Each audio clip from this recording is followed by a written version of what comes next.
intelektualizimi, edhe ky i ngjashëm me racionalizimin, është goxha i zakonshëm dhe gjendet kryesisht, jo gjendet zakonisht në persona me nivel të lartë arsimimi apo dhe me aftësi goxha të mira analitike.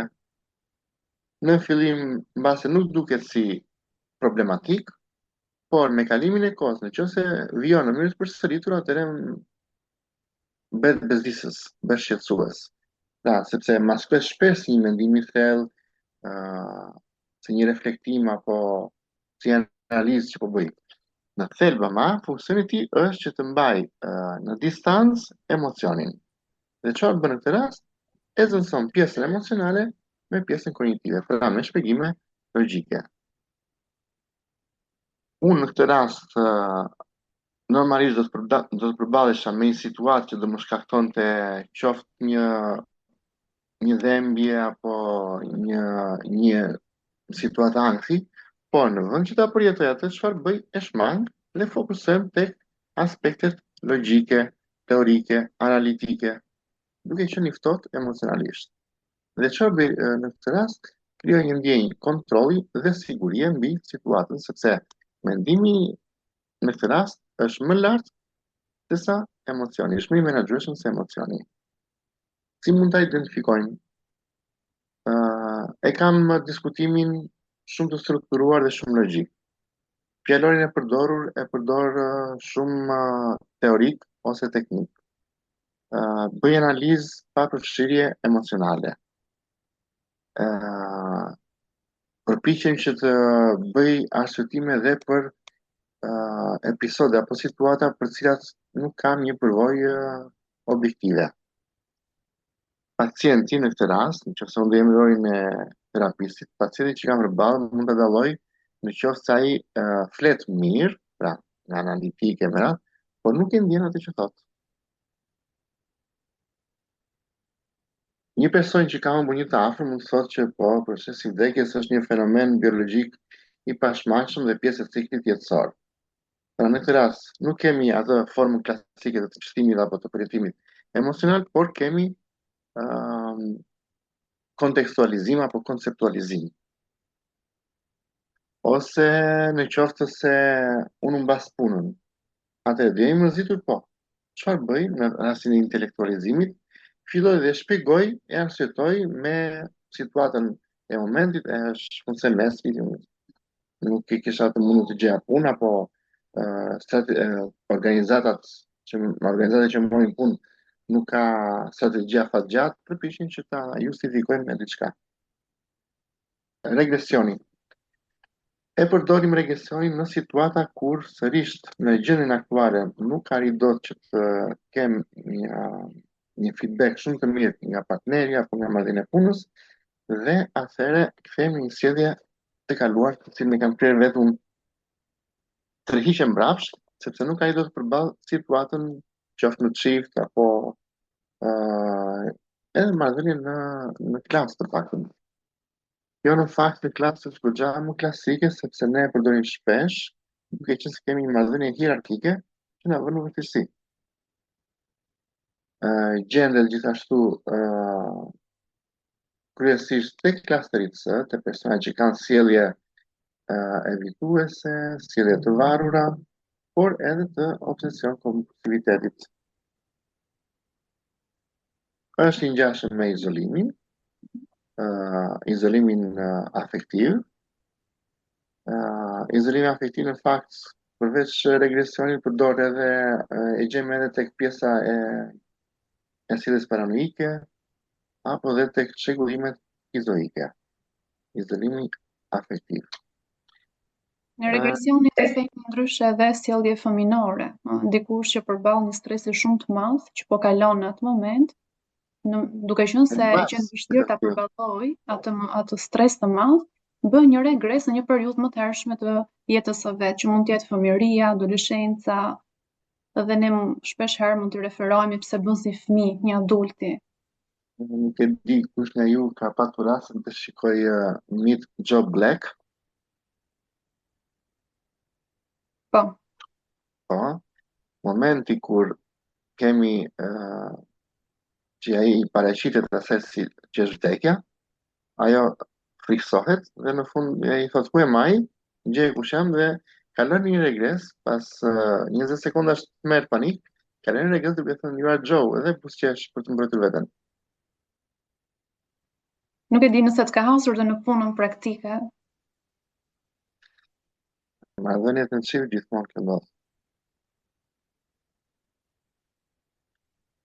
Problemi është që personi i tretë në atë rast vepron si një recycle bin, pra nuk mund të bëjmë gjykatin apo të themi po ti ke drejtë apo ti jo.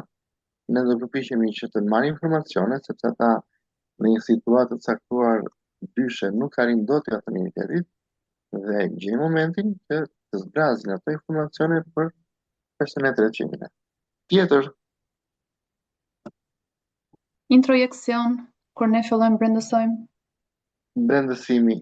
Kjo në fakt, unë do të kaloj tek pjesa e mirë që të folëm përpara, sepse në qoftë se ne bëj timen brendësimin, u përpiqen edhe të formësohem pa nga pak. Arri që të krijoj një vete të re që është më sigurt, më pranuar dhe ka më tepër vetë kontroll tek veprimet që bën. Acting out, pra duke qenë se ka të bëjë me impulsivitetin, shfaqet drejt për drejt në sjellje, ndryshe nga racionalizimi, ndryshe nga intelektualizimi, nuk e shmang emocionin duke analizuar, por këtu emocioni nuk përpunohet fare. Direkt kalojmë në veprim. Pra, kemi të bëjmë një proces përmes të cilit impulsi apo konflikti i pavetëdijshëm shprehet drejt për drejt në sjellje. E dallojmë nga impulsiviteti, nga mungesa e reflektimit, nuk e di pse e bëra, karakterizohet nga një intensitet emocional i lartë dhe karakterizohet nga ajo që tham, nga veprimi në vend të përpunimit emocional. Në raste klasike kemi fëmijët në shkolla që janë agresiv, hedhin librat, nuk binden dhe madje në qoftë se në një moment të dytë arrin të qetësoj dhe ta pyesin pse e bëri, nuk e thotë të vërtetën, kur thotë nuk e di sepse e vërtet nuk e ka iden përse patja atë raptus. Jo vetëm tek fëmijët, por dhe adoleshentët janë pak të vështirë për të menaxhuar dhe acting out është një klasikët që shfaqen në adoleshencë. Do të flasim me prindin për shembull apo dhe sjelljet provokuese që bën në familje. Në thelb, ato janë kërkesë për autonomi, ka konflikt identiteti dhe ndjehet i pakuptuar. Por atë çfarë bën? Shpesh ti, duke qenë se punon me fëmijët dhe adoleshentët. Adoleshentët është klasike. Po. Dhe shumë e vështirë, është shumë duhen muaj. Një rast që më vjen tani në mend, vitin e kaluar, u deshën të paktën 7 muaj që ai fëmijë të kishte një vetë kontroll mbi emocionet, mbi menaxhimin, sepse problemi ishte që ai ishte si një orë, pas seancës mbaronte, pra si arrinte të menaxhonte situatën, qoftë në prindin aty pranë, bënte reset. Dhe që po shumë e gjatë,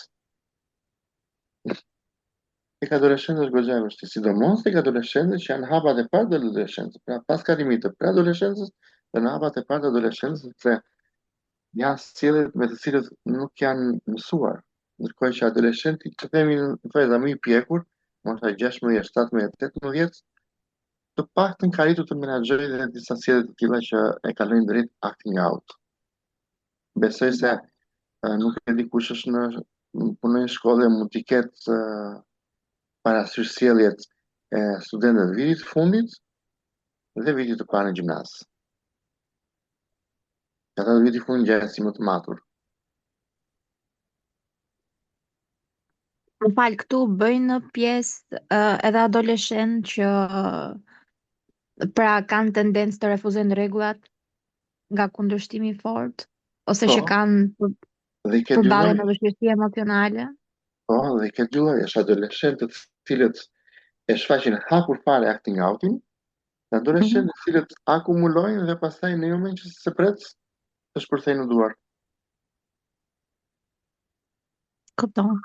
Në fakt jam përballur me këto situata me disa nga fëmijët në shkollë dhe këta bën probleme edhe për pjesën tjetër, pra që janë pasiv, pra që nuk kanë probleme në sjellje, por janë ato që i ndezin të tjerët. Shirush me kalbu, them unë.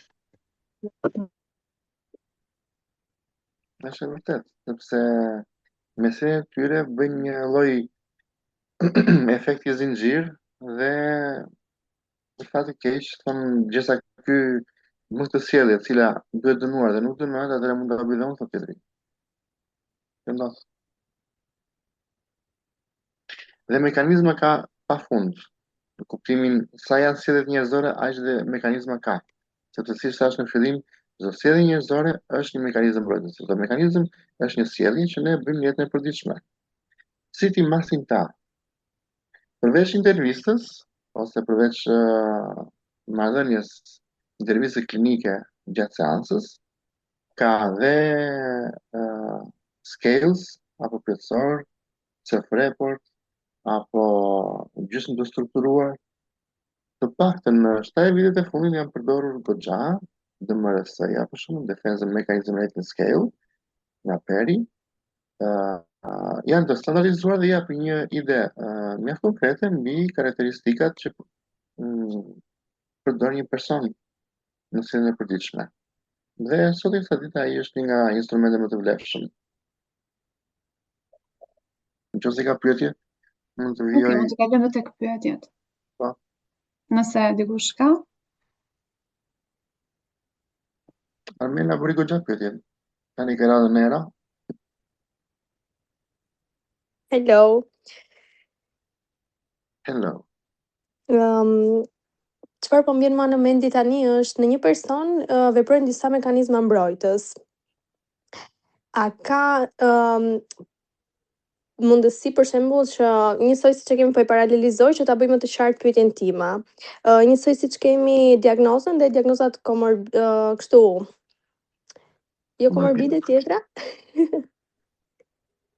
Po, teknologjia që Diferencialet, pra si kemi diferencialet, diagnoza diferenciale, pra nëse është pranija e kësaj diagnoze, atëherë ka shumë mundësi të jenë edhe 1, 2, 3 diagnoza të tjera prezente, të ngjashme. A ndodh njësoj edhe këtu tek mekanizmat mbrojtës, pra nëse ne identifikojmë një mekanizëm mbrojtës, mendojmë për praninë e disa mekanizmave të tjerë të ngjashëm. Apo është janë sjellje të cilat janë goxha të ngjashme me njëra tjetrën, kufiri mund të jetë goxha i reduktuar. Rasti më klasik është racionalizimi, intelektualizimi dhe kanalizimi, nuk i kemi thënë akoma. Në fakt, kanalizim mund të mos jetë termini i përshtatshëm apo kategorizim, po për ta shqipëruar më saktë disociacionin e famshëm, përpiqemi që të shmangim realitetin duke krijuar një realitet paralel me anë të disocimit ose kategorizimit, nëse mund ta bëjmë. Jo, ky është kanalizimi, kategorizimi është barezia. Mekanizmi mbrojtës barezi. Patjetër që të përgjigjem pyetjes tënde, patjetër që kemi të bëjmë me mekanizma që i përdorim, që janë të ngjashme dhe i përdorim në disa sjellje njëkohësisht. Në rastin e disociacionit, për shembull, i përdorim për të krijuar të realitetin paralel, për të dalë nga gjendja e vështirë dhe unë atë paralelin jam një person shumë i shëndetshëm. Të paktën e di që nuk përballem me përditshmërinë dhe aty tek ana tjetra unë jam njëri i suksesshëm, i përfuqishëm më radh. por sidoqoftë do bie edhe në realitetin që po e shmang, se disocimi është dhe një element që ne përpiqemi ta përpunojmë sidomos në momentet e traumave, kur siç e the vetë, krijojnë një realitet paralel për të mos e ndier gjithkohën traumën, pra është e shëndetshme deri në një pikë, por duhet ta kuptojmë që do apo s'duam, Që është fake. do fillojmë ta zbresim pra në realitet, pra të përballemi me to, sepse është vetëm një kanalizim emocioni që mund të shkarkohet dhe ti të rikthesh në një formë autentike me jetën edhe me veten tënde, pa shkëputje. Pse 20 vjeçarët e lën punën me padrejtësinë e parë që u ndodh në punë? Nuk e di nëse shikon Edvaldo, është një pyetje nga Sara, thotë pse 20 vjeçarët e lën punën me padrejtësinë e parë që u ndodh në punë. Mund të jetë një rast episodik, s'mund t'i përgjigjsoj gjithë 20 vjeçarët, por jeta zëm si ka ndodhur. Do ndonjëra t'i përgjigjet me ndonjë mekanizëm mbrojtës, çfarë mund të jetë ky? Mohim, kategorizim, disociacion apo acting out? Mund të jetë më tepër një acting out, por aty dinamikat mund të jetë ndryshme, për që unë s'mund t'i përgjigjsoj gjithë ato adoleshentët se dhe nuk e bëjnë, mund të them të kundërtën. 20 vjeçari nuk e lë punën me rastin e parë që shfaqet vështirësia. Nëse ka bërë, ky është një mekanizëm mbrojtës acting out. Më kujtua tani edhe sublimimi si mekanizëm mbrojtës. Ka pafund se si thash Por ai është më pak i përdorur në le të themi në rangun e njerëzve më të zakonshëm, kryesisht e përdorin artistët si një lloj shmangje. Le të themi ose si një lloj ekspresioni, paktën në art, sepse nuk munden ta bëjnë në jetën e përditshme, është një lloj kalimi, transferti. Po, bravo, edhe ky është kanalizim edhe ky në formë produktive, në formë të pranueshme.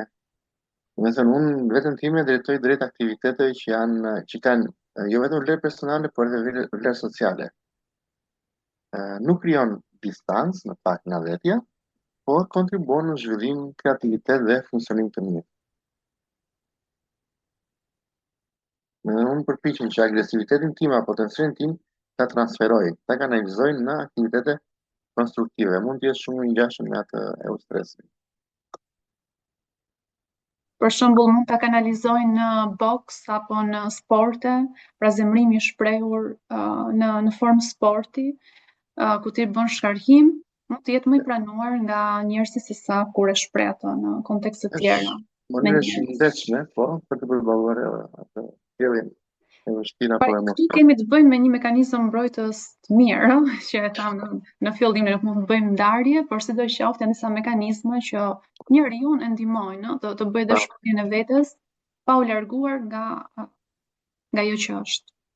Ti nëse ka pyetje të tjera apo ndërhyrje, por ideja ishte Atëherë përshëndetje. Përshëndetje. Unë kënaqem shumë me juve, përndryshe edhe unë jam psikologe, po nuk e kam menduar asnjëherë që edhe unë kam u përballë me një situatë në punë. Kam filluar punën tash që një vit, kam ndru punën prej asaj që kam qenë paraprakisht. Tani punën që jam përballë me disa situata që nuk më kanë ndodhur më herët. Domethënë, është një zyre e madhe që punoj me Ministrinë e Brendshme këtu në Kosovë.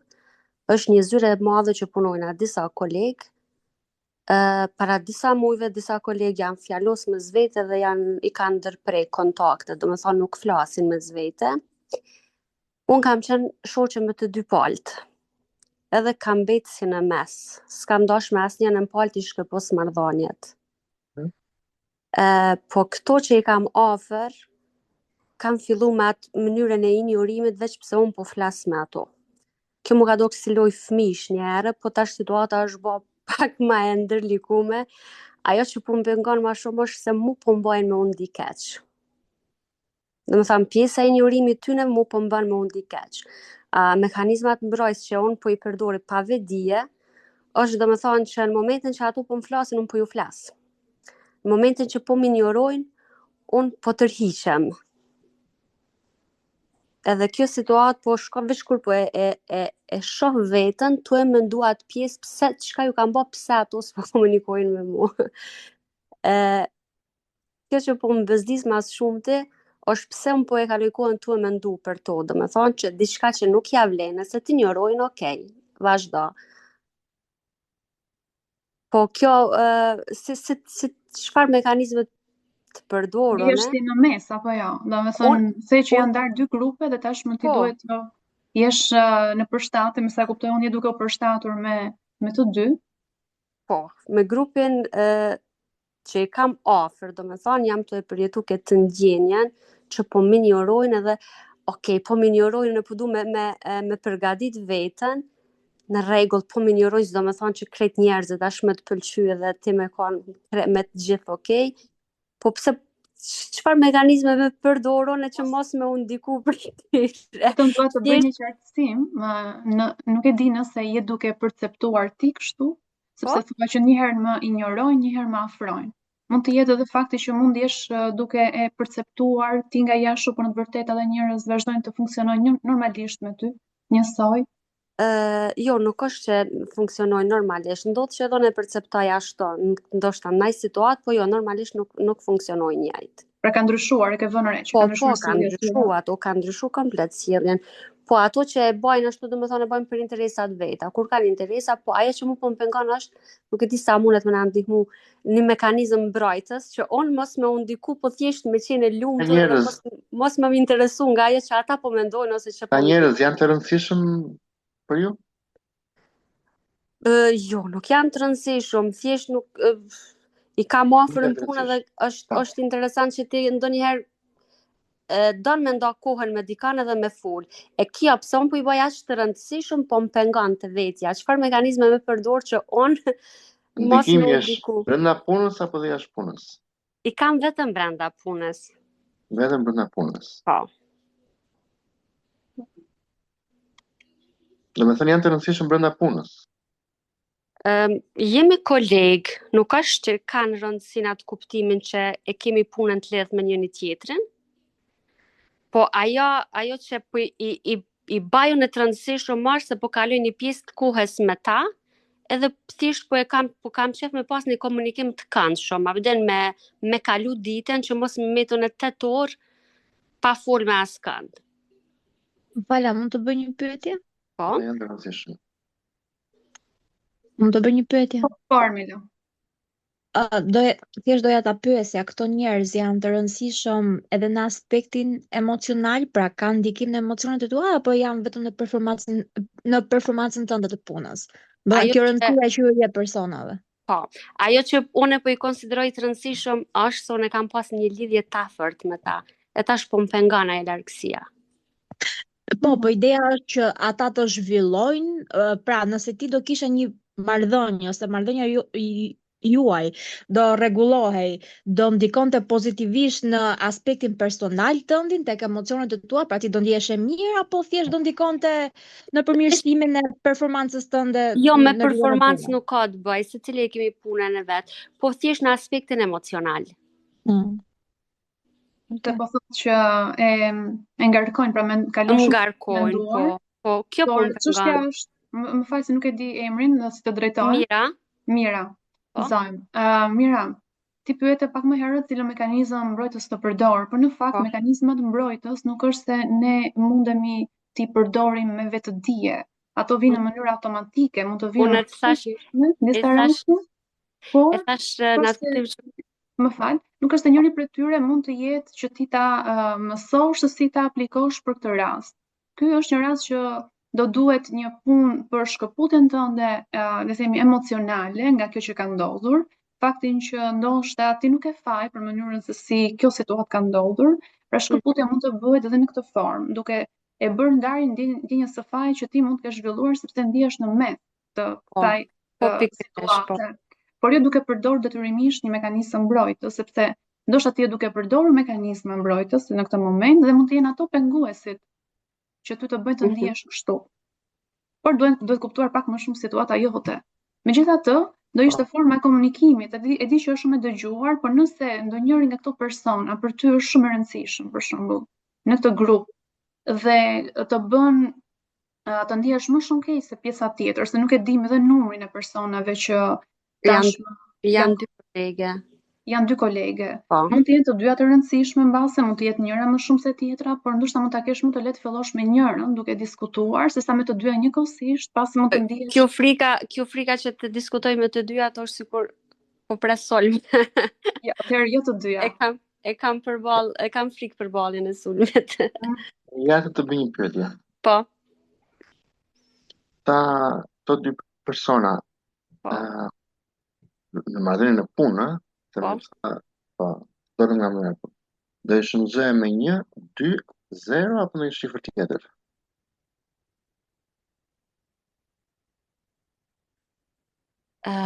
Nuk di që them. Njëra ka qenë shumë e rëndësishme, jemi kanë shumë shoqe. Është nga kjo që ka ndodh, Që nuk e shumë ato janë zero. bë. Nuk e shumë vetëm me 0. Aha. Ja. Atëherë ky person është i rëndësishëm në aspektin personal. Po. Të duhet të balje. Mund ta shmangë të ditë do ndihesh keq, ndikon në marrëdhënien e punës dhe të duhet të balje për mendimin tim. Okej. Faleminderit. Mund të jetë e dhimbshme, por është më e shëndetshme. Kam përshtypjen se Mira do marrë dhe përgjigje, mund të marrë një përgjigje finale për marrëdhënien pa e lënë në mes. Ne shpesh herë identifikojmë rastet kur një situatë është e papërfunduar, pra e lënë e paqartë, ajo shkakton më shumë stres tek ne sesa një situatë ku në të vërtetë ti mundesh të marrësh një përgjigje qoftë dhe negative, por ama është një përgjigje për ty. Pra truri jot nuk qëndron duke menduar, sepse fakti që the unë qëndroj duke analizuar shumë. Shumë e analizoj, po. Fakti Bën një closure. është do closure, do mbyllje pra kjo. Dhe diskutimi pra mbaje mend kur ti je me personin që do flasësh, zgjidh atë person që i ke më të lehtë të flasësh në fillim, që të zbutet frika jote dhe fillo dhe flit. Dhe konsidero, mbaj në mendjen tënde që kur të kesh përgjigjen finale, nuk ka rëndësi do jetë pozitive apo negative, mendja jote do filloj të pushoj më shumë. Të dolëm nga mekanizmat mbrojtës. është okay, na pëlqen dhe kjo ndërhyrje që ti bëre, se mund të ndihmoj edhe persona të tjerë edhe ty. Unë e mendova që jam të bat mekanizmin mbrojtës tikjes, gjithmonë të ik me ballafaqimin edhe me këto ndërlidha me Është e përkohshme. Ikja është e përkohshme, shmangja është e përkohshme. Faleminderit shumë. Faleminderit ju. Ishte kënaqësi. Ne do bëjmë më shumë, si duket, më shumë takime. Kemi nevojë edhe për mendimet e juaja, por do ta mbyllim për sot, kemi kaluar dhe kohën.